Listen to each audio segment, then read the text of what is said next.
Ladies and gentlemen, let me tell you something real quick. Peace, true peace, doesn't come from what you see.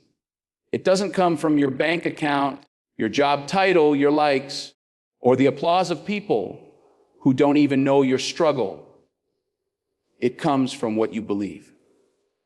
When you trust in something bigger than yourself, when you trust in God, not just say you do, not just post about it, but I mean when you really trust, you stop explaining yourself. You stop trying to prove yourself. You stop worrying about every little storm that shows up. Because you know what? Storms don't scare people who've seen miracles. You walk through the fire, not because you're fireproof, but because you know who's walking with you. You don't flinch. You don't fold. You don't fear. True peace doesn't come from what we see. It's not built on the size of our paycheck, the number of followers we have, or whether life looks like it's going our way. Peace is not the absence of noise around you. It's the presence of stillness within you. And that stillness, that calm confidence that makes you walk with your head high even when everything is shaking, that only comes from trust, real trust in God. See, a lot of people are searching for peace in temporary things. They think if they can just fix the relationship, get the promotion, find the house, silence the critics, then they'll have peace. But those things are constantly changing. They come and go. One day, the world loves you. The next day, they forget your name. One day, the money's flowing. The next, the bills hit harder. So if your peace is attached to things that shift, you'll always be shifting. You'll always be anxious, always overthinking, always needing something outside of you to feel okay. But the person who trusts God, they're anchored. When life pushes, they don't panic. They pause. They breathe. They remember who's really in control. That trust doesn't remove the storm, but it transforms how you walk through it. You stop being reactive. You start being resilient. People might see you walking through hardship and think, how is she not losing it? They don't know that your peace isn't tied to your situation. It's tied to your Savior. You don't need everything to make sense. You don't need every answer. You just need to know that God is with you. And that's enough. This kind of peace is quiet. It's not loud and dramatic. It doesn't need attention. It's steady. You can't fake it. It's not a vibe. It's a spiritual discipline. It's built in the midnight hours, in the seasons when everything feels uncertain, yet you choose to believe that God still has a plan, that He's still good, that He still sees you, that He is still guiding your steps, even when you don't understand the route. And when you live from that place, when your heart is truly at rest in God, everything changes. Your energy changes. Your posture changes. You stop arguing to prove your worth. You stop rushing to fix things that aren't yours to fix. You stop letting little things steal your joy. You realize that not every battle deserves your sword, and not every critic deserves your response. You become unbothered, not because you're numb, but because you're anchored. There's a difference. Being unbothered doesn't mean you don't feel. It means your feelings don't lead you. You're not cold. You're calm. You're not detached. You're discerning. You've trained your spirit to lead, not your emotions. That's strength. That's peace. And it's not just for the moments when things are falling apart. It's a way of life, a way of walking through your day with a quiet confidence. You know who you belong to. You know who's in control. So whether the day is full of blessings or full of battles, you remain the same, grounded, focused, at rest. This kind of peace doesn't make sense to the world, and it's not supposed to. It's not logic, it's faith. The Bible calls it the peace that passes understanding, because it shows up when it shouldn't.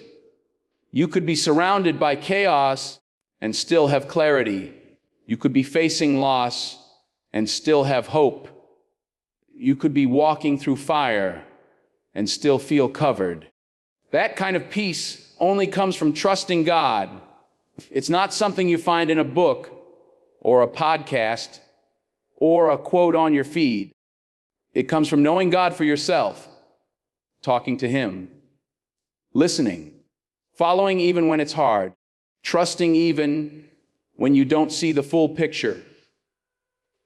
That's where the real peace lies. So if you're tired of being tossed around by every problem, every opinion, every bad day, it's time to anchor yourself in something unshakable.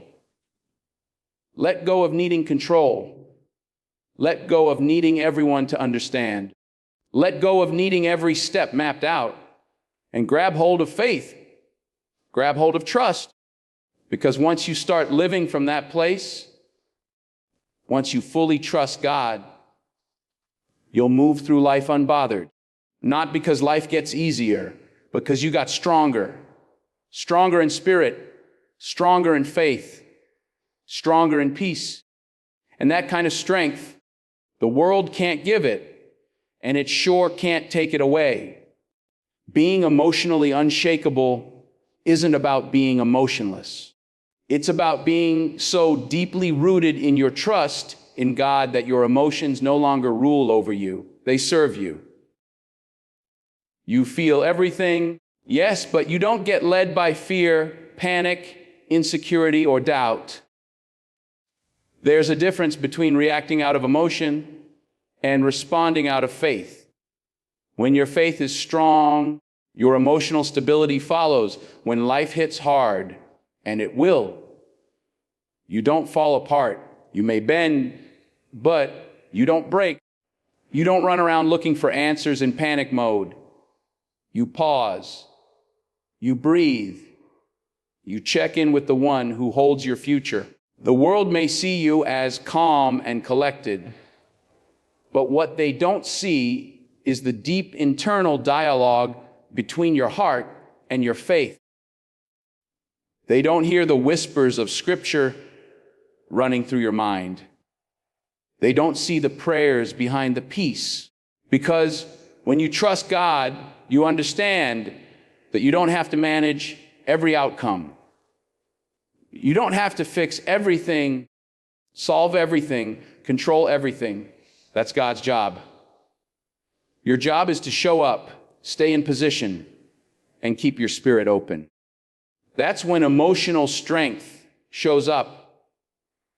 Not when you act like nothing hurts, but when you know where to take the hurt. That's when you stop living in emotional survival mode and start living in spiritual confidence. Most people are emotionally fragile because their strength depends on what's happening around them. If people are kind, they're kind. If things go right, they're cheerful. But one wrong word, one setback, and they spiral. That's not stability. That's emotional dependence. And the truth is, emotional dependence makes you vulnerable to manipulation, exhaustion, and burnout. But when your emotions are anchored in God's truth,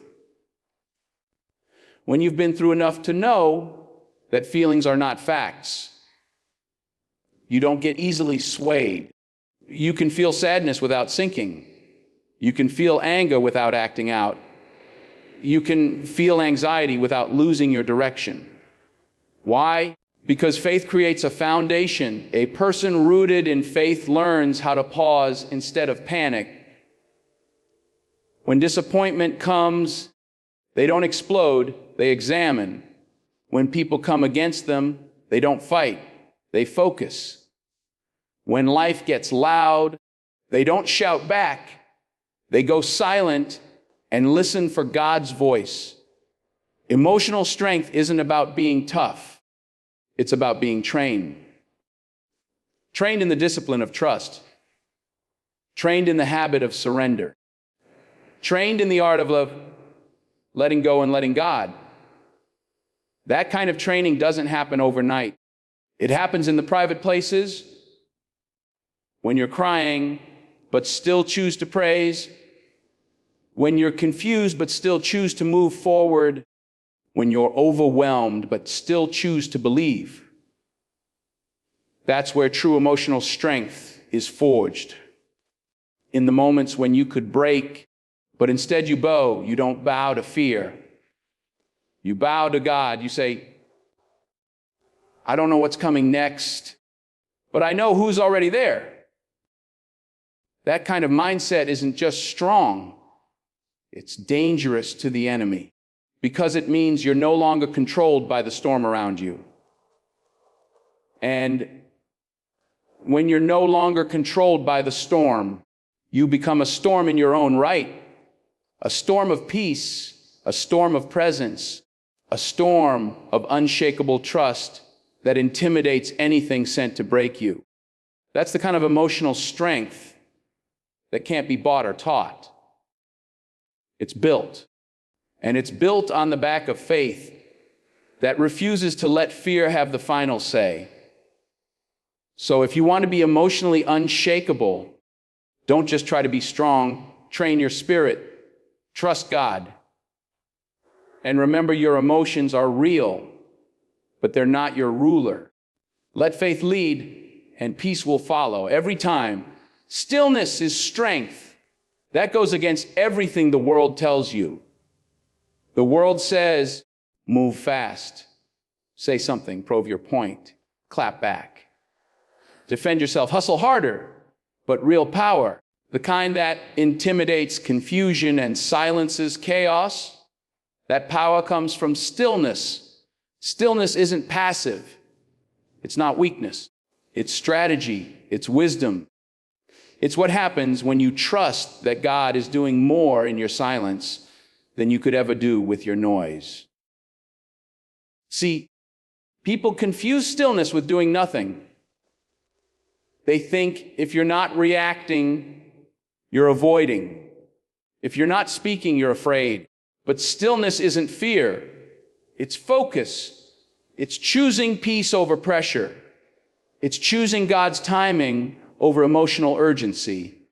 The person who has learned stillness has learned mastery, not of the world, but of themselves. You can't be still when you're insecure. You can't be still when you're desperate for validation. But when you trust that you don't need to rush, don't need to prove, don't need to perform, you start to operate from a different energy, a divine energy. You see, when you trust God, you know you're not missing anything by being quiet. You're not falling behind by being still. You're aligning. You're getting ready. You're making space for Him to move. Sometimes the most spiritual thing you can do is say nothing. Do nothing. Just be still and know. Know that He is God. Know that He's got it. Know that He's fighting battles in the unseen that would crush you in the natural. Stillness is also resistance. It's you refusing to be pulled into chaos, refusing to be manipulated by urgency, refusing to let your emotions call the shots. When people come at you, stillness says, I don't need to prove who I am. I know who I am. When things go wrong, stillness says, I don't have to fix this right now. God's already working on it. That kind of peace is powerful. It's spiritual warfare. The enemy thrives in noise, distraction, chaos. So when you're still, you starve him. Look at Jesus. When storms raged, He slept. When accused, He stayed silent. When the pressure was on, he paused to pray, not because he was weak, but because he knew where the power truly was. And if you're walking with God, you carry that same authority.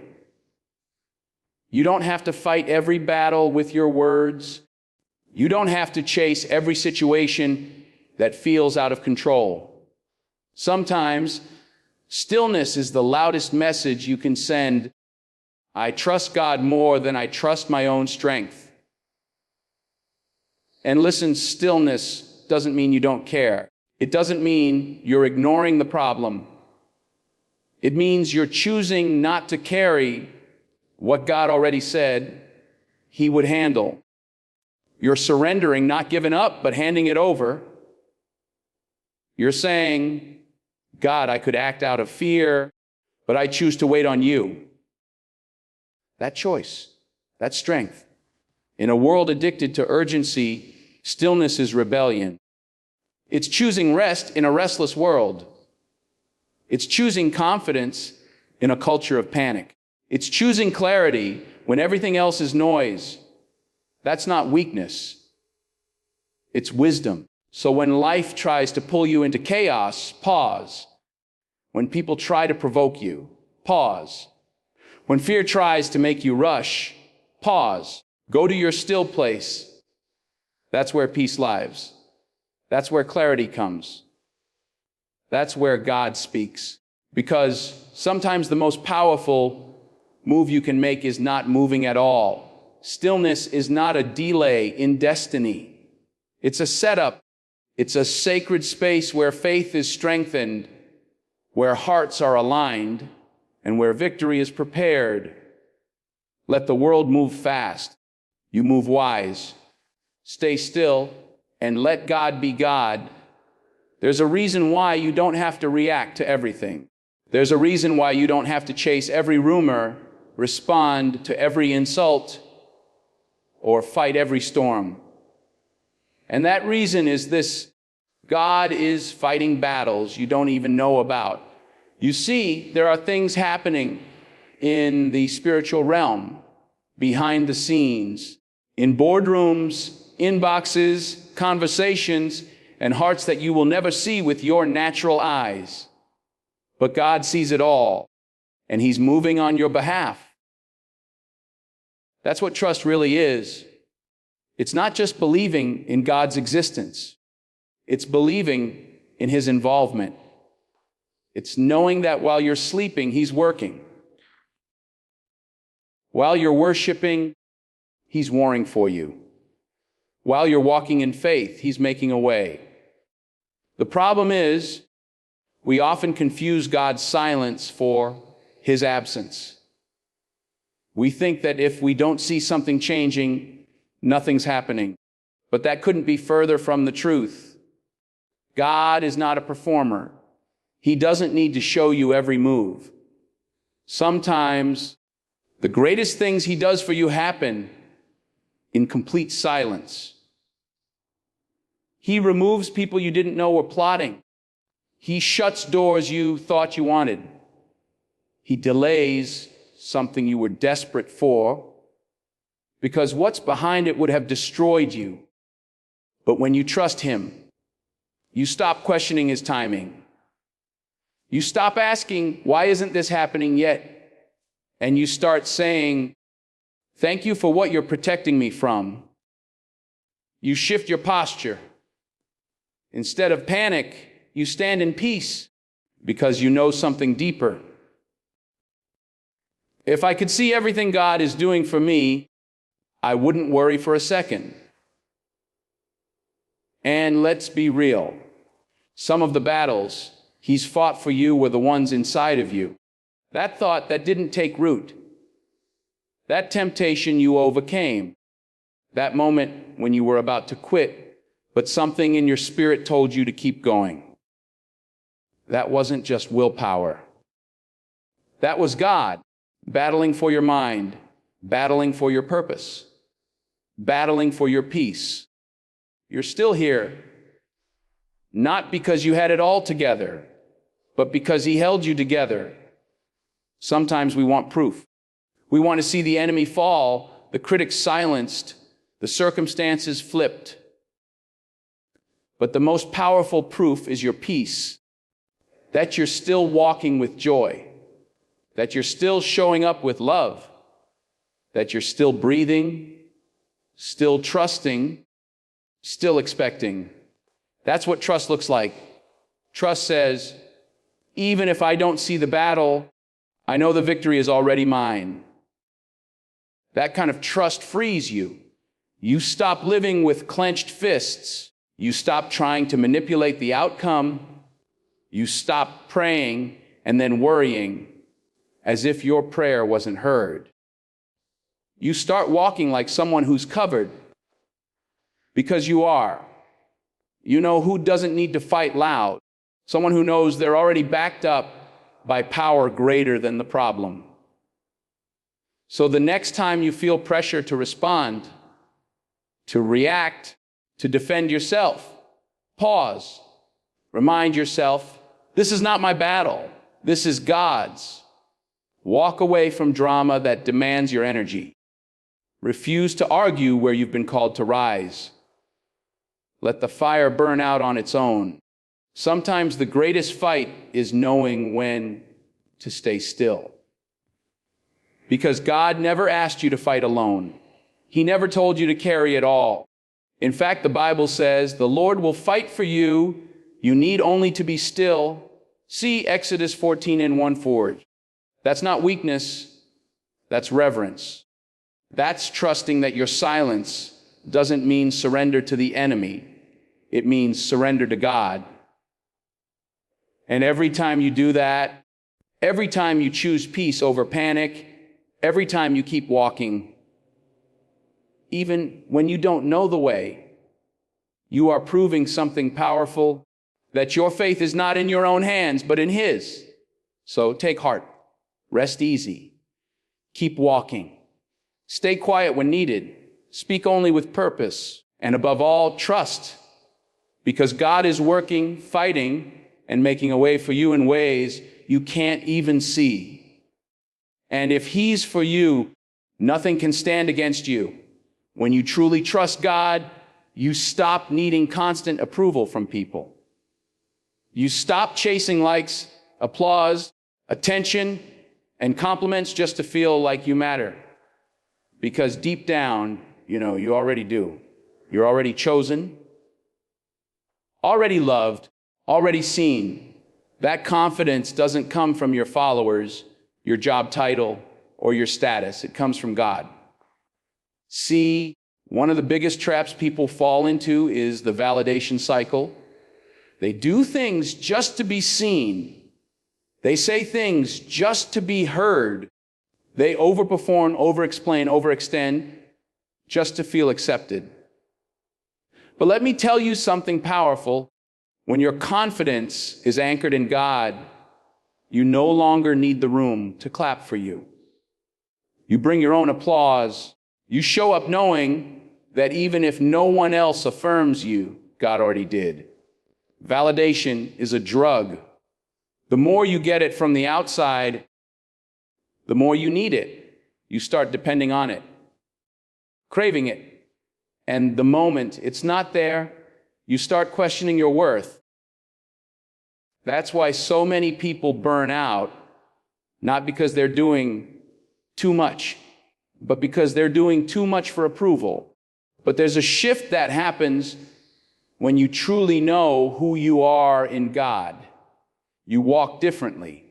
You speak with authority. You don't need to beg for a seat at the table. You build your own. You no longer shrink yourself to make others feel comfortable or inflate yourself to feel accepted. You just are authentically, boldly, confidently. That kind of confidence scares small-minded people. It makes insecure hearts uncomfortable. Because when you stop needing people to validate you, you become free, and people who are free can't be controlled. Think about it.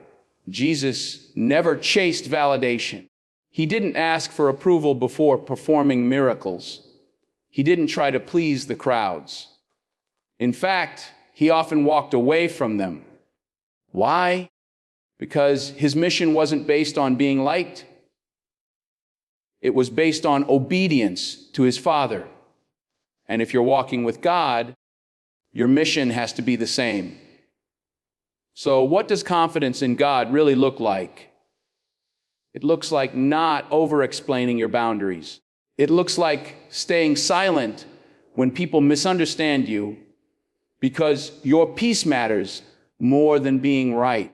It looks like showing up in a room where no one claps and still delivering your purpose like the room is full. It looks like saying, God, I may not be everyone's favorite, but I am called, I am covered, and I am chosen.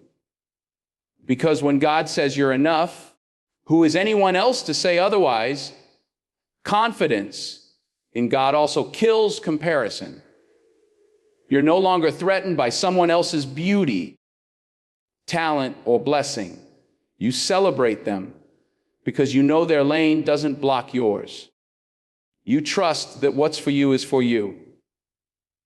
And nothing anyone does can take it away. You stop measuring your worth by how fast you're growing, how much attention you're getting, or how loud your name is. You start measuring it by how close you're walking with God, how much peace you have at night, and how true you're being to your calling. That's real success. That's real confidence. And guess what? The more rooted you are in God, the less shaken you are by opinions. You don't need the crowd to get loud because your purpose is already speaking for you. The right people will find you.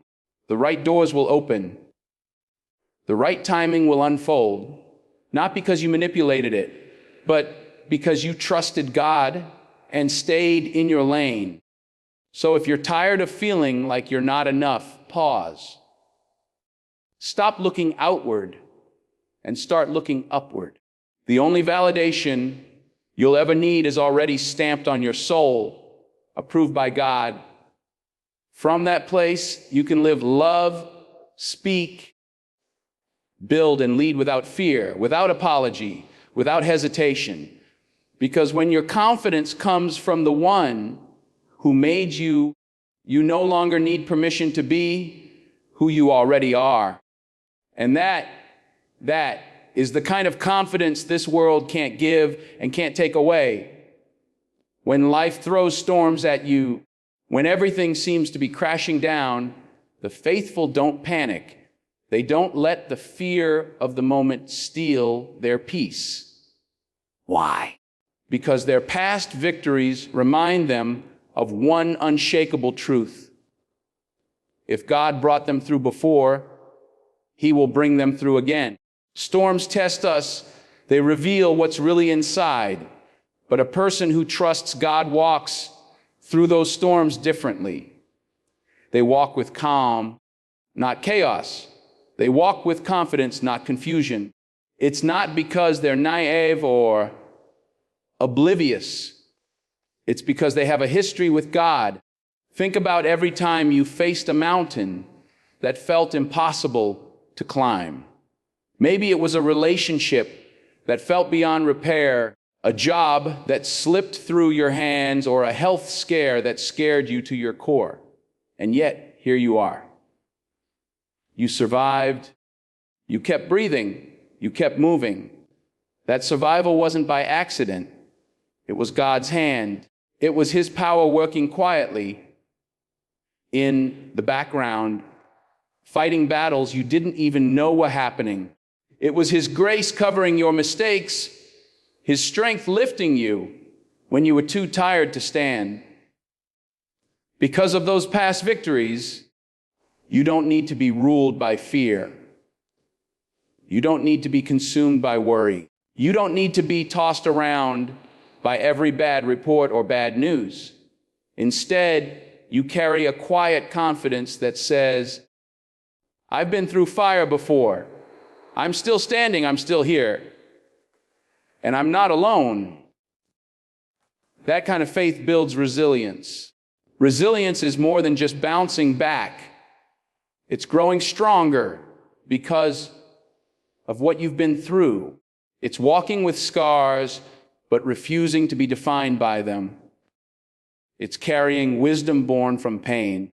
It's having an unshakable hope that no matter what comes, you will overcome. This mindset changes how you see challenges. Instead of obstacles, they become opportunities to lean harder on God. Instead of threats, they become tests that prove your strength. You stop dreading storms and start recognizing them as part of the process, a process that's shaping you into someone stronger, wiser, more dependable. The person who trusts God doesn't live in denial of storms. They don't pretend problems don't exist. They acknowledge the struggle, but they don't let it dictate their peace. They fight with faith, rest in hope, and keep moving forward because they know God is bigger than any storm. When the enemy tries to whisper doubt, they answer with testimony.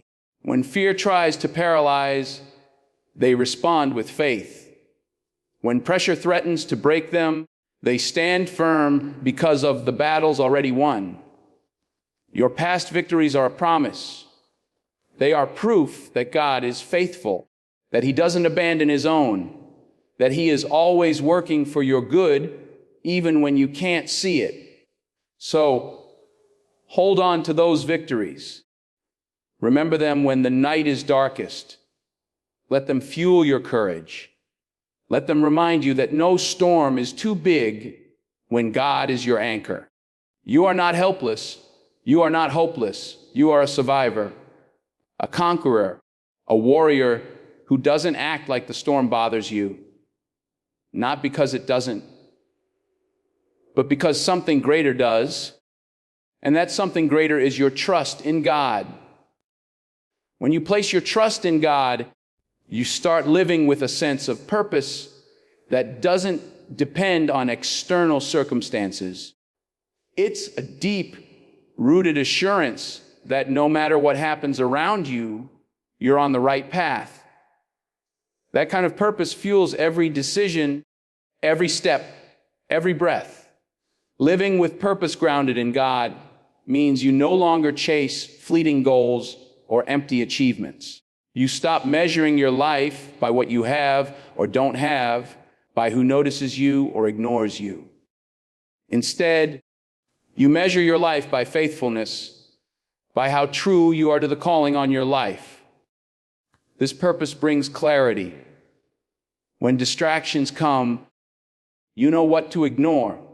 When pressure mounts, you know what to focus on. When doubts creep in, you remind yourself of the bigger picture. You don't get pulled every which way because your roots run deep. The world wants you to believe your worth depends on success, popularity, or material gain. But trusting God flips that script. It tells you your worth is inherent, built in from the moment you were created. Your purpose isn't up for debate, it's divine. That clarity creates peace. When you're clear about your purpose, you don't get rattled by setbacks or criticism. You don't need constant validation because you already know why you're here. You move with confidence because your path is lined by God's promises, not by people's opinions. And this peace isn't passive. It's active strength. It drives you to keep going, even when the road is hard. It pushes you to stand firm when others fall. It inspires you to lead, serve, and love without hesitation. Purpose rooted in God makes you unbothered by distractions and challenges because you see beyond the immediate. You see the end game. You see the legacy. You see the impact your life will have, not because of what you do, but because of who you are in Him. So, keep your eyes on that purpose. Let it be your compass and your anchor. Trust that God is guiding every step and let that trust make you unshakable, unstoppable, and unbothered, no matter what life throws your way. Ladies and gentlemen, when you trust God deeply, you develop a strength that no storm can shake and no circumstance can steal. It's a strength rooted not in ignoring pain or challenges, but in knowing there's a greater power fighting battles you cannot see. It's a confidence that frees you from the need for validation, a stillness that silences chaos, and a purpose that gives your life unshakable clarity and peace. This trust doesn't make you immune to hardship. It makes you resilient, steady, and unbothered. So stand firm, walk boldly, and remember, when your faith is anchored in God, you don't just survive, you thrive. You don't just act like nothing bothers you. You live like nothing bothers you, because your trust is unbreakable. That is the power of unwavering faith.